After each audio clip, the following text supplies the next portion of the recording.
Hi, welcome to Penny's Crafts Creations. Thanks for joining me and taking time out of your day to spend it with me. I am putting together the last part of the signs that I made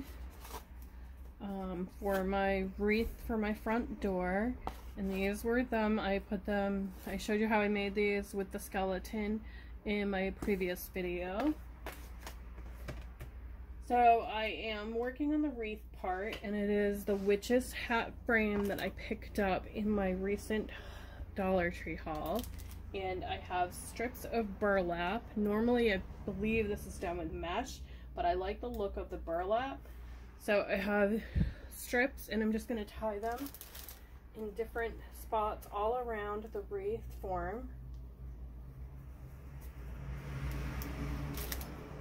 And I'm not doing it in any special knots or anything, just one single knot. The burlap is quite strong that it can hold itself in place.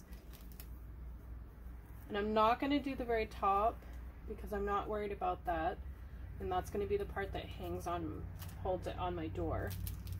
So I just want to fill in this top square. And this is also going to hold on my sign to my wreath form here. And you can use mesh, but I just prefer to use the burlap. I think it adds more of a natural touch to it. And I know they have burlap ribbon, but I had this burlap that I picked up from a Hobby Lobby haul a few weeks ago. So I just cut it into the strips that I wanted to use. I thought it would work better for me. So I have one left. And like I said, I'm not worried about the top because the top is going to be covered a little bit by my frame. So first part is my skeleton head, and I want it to go about here. So I'm going to turn that around, my form around, and I'm going to grab a pencil, and I'm just going to mark with my pencil on my frame here. Just marked it so that I know where to put my glue. And I could use the back side, but I really like the part that has all of them up. So I'm using my fat glue gun here. And I'm just going to place the glue inside those lines that I just created.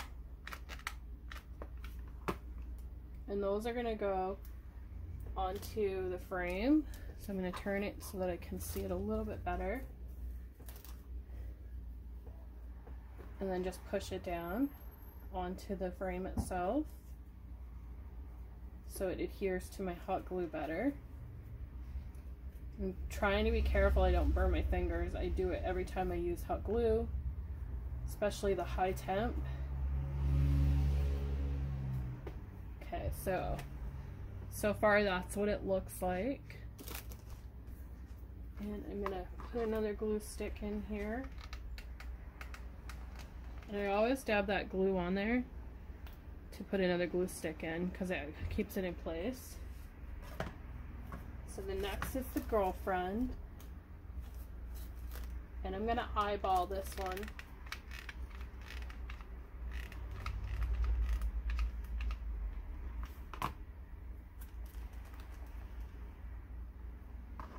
Tuck with my pencil so I don't burn my fingers.